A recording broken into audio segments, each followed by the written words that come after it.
Hey everybody, welcome back to It's Too Late to Apologize Book Reviews. I'm Stella, and today we're going to talk about Dune by Frank Herbert. Dune was published in 1965 as two separate serials in Analog magazine, and it tied for the Hugo Award in 1966 and won the Nebula Award for Best Novel. It has been cited as the world's best-selling science fiction novel, and it wasn't until I read it that I realized how huge an impact this work has been on the sci-fi genre in general, and how it has influenced some of my favorite science fiction books, and so indirectly, my work as well. Herbert wrote 5 sequels to Dune. The second sequel was Messiah, the third was God Emperor, the fourth was Heritics, and the fifth was Chapterhouse. And his son and other writers have written several more. In total, there have been 19 books written in the universe that Herbert created. In 1957, Herbert traveled to Florence, Oregon, at the north end of the Oregon Dunes. Here, the United States Department of Agriculture was attempting to plant non-native grasses to stabilize the sand dunes. Herbert claimed the moving dunes could swallow whole cities, lakes, rivers, and highways. Herbert's article on the dunes was never completed, but its research sparked Herbert's interest in ecology, which one can plainly see played out in Dune. Herbert spent the next 5 years researching, writing, and revising. The serialized version was expanded, reworked, and submitted to more than 20 publishers, each whom rejected it. I mean, most sci-fi novels of the time were quite short in length, and Dune clocks in at 700 pages, and that's the trade paperback. The mass market paperback clocks in at 900 pages long. Beefy. The novel, Dune, was finally accepted and published in August of 1965 by Chilton Books, a printing house better known for publishing auto repair manuals. To think that Dune may never have been published, if not for that hobby publisher, totally crazy to contemplate. Herbert also took a lot of inspiration for Dune from the Sabres of Paradise, written by Lesley Blanch, which I felt the need to mention as most readers have heard of Dune, but have probably never heard of the Sabres of Paradise, which takes place during the Caucasian Wars of Independence of 1834 to 1859, where the warring mountain tribes of Dagestan and Chechnya united under the charismatic leadership of the Muslim chieftain known as the Lion of Dagestan to remain independent of Russia. I do love me some history. Dune is set in a distant future amidst a feudal interstellar society where various noble houses control planetary fiefs, where computers that mimic human thought are forbidden. Dune tells the story of 15-year-old Paul Atreides, whose family accepts the stewardship of planet Arrakis, Dune.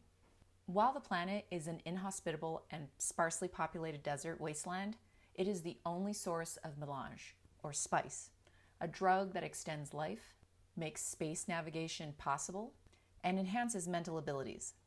Spice is essential for their world to run and prosper. As melange can only be produced on Arrakis, control of the planet is thus a coveted and dangerous endeavor. Spice is the essence of life, and yet it is also a poison. As one becomes dependent on the drug, going without it means death. And he who controls the spice controls everything. The Emperor wants to control the spice, but by placing Duke Leto of House Atreides, who's Paul's father, in charge of Arrakis, sets in motion the Emperor's seditious plan to end House Atreides. And I'm not even giving the plot away. You know all this right at the beginning of the novel. And just talking about the synopsis is getting me excited to read this book again. Now I must say, Dune is not for everyone. It's considered by most to be a classic, and so it's usually recommended to everyone and anyone looking for a sci-fi novel to read. And since it's considered space opera, many people go into it expecting it to be like other fast-paced, exciting sci-fi reads. But it's not. I mean, I thought it was exciting, just not in the way most people expect it to be. It's not about space adventure. And an example of this is the war that happens at the end of this novel. What the whole novel is building towards happens almost entirely off-scene, because that's not what Dune's about. Dune is about ideas and concepts. But an even bigger reason that it might not be for you is that Dune is a genre-twisting novel, especially at the time it was published.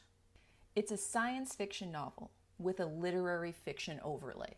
If you like big ideas, philosophy, immersive world building, extensive internal monologue, politics, religion, multiple POV hopping, hierarchies, and widespread analysis of those things overlapped with the flaws of humanity, then this is your book, my friend, as it is mine. This book is so my jam. Psychoanalysis is at the center of this series. It's not about tech. It's not about the plotting. It's about the seen and unforeseen consequences of the decisions we make or don't. It's about reflection and humanity and the mob. A lot of people like to focus on the ecology and world building of Dune, which I can understand, because wow, did Herbert smash that one out of the park. By taking a Middle Eastern focus on the planet of Arrakis, where most of the story takes place. This is in huge contrast to most Greco-Roman based cultures we often encounter as readers. But what I really enjoyed about Dune was the characters and the big ideas posed about how no matter how wise or powerful, no matter how far one can look into the future and try to avoid tragedy, you find it to be impossible. All that can be done is to minimize the tragedy to come, but it is unavoidable. But Paul is not some perfect hero or savior. He becomes worshipped as a prophet or deity to the freeman people, but he is not some perfect Messiah. He doesn't even have an ego or some grandiose notion of himself. He sees behind the curtain. He knows the truth. He does what he does to try to do the right thing for Arrakis, but also the universe. But even Paul has his hero limits. He doesn't save everyone. He actually pushes the redemption of the universe onto his eventual son because he cannot stomach what he would need to do to accomplish this himself. And considering what happens in Messiah, I really wonder what the heck plan A might have been. Like, holy fuck. But I also loved how well Lady Jessica, who is Paul's mother, and the Bene Gesserit are written in this book. She's so good. It's all so good. We're talking 1965, people. Genre fiction of that era just didn't do a great job of complex female characters. And Herbert smashed that one too.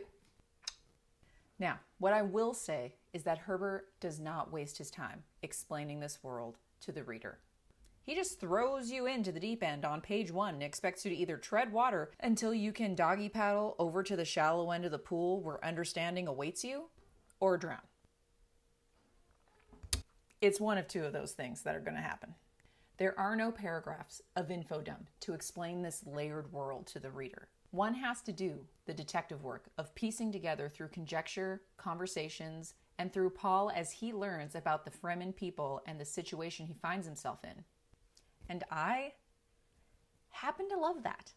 But even though I love that kind of thing, the first 50 pages was a challenge to begin to piece this world together.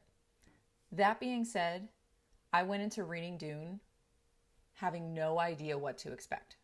So I also threw myself in the deep end too. I'm not saying all of this to frighten anyone away from this series. I just want to give you a full disclosure of what you're getting into. With the upcoming new theatrical adaptation being released, I figure there will be a flood of new interest to this series. I've never watched any of the previous adaptations, but the trailers for the new one look hopeful. So have you read Dune? What are your thoughts? Let me know in the comments down below. I have only personally read the first 2 books in the series. I hope to continue reading on soon. Let me know if you have. Thank you so much for watching, and I'll see you in the next video.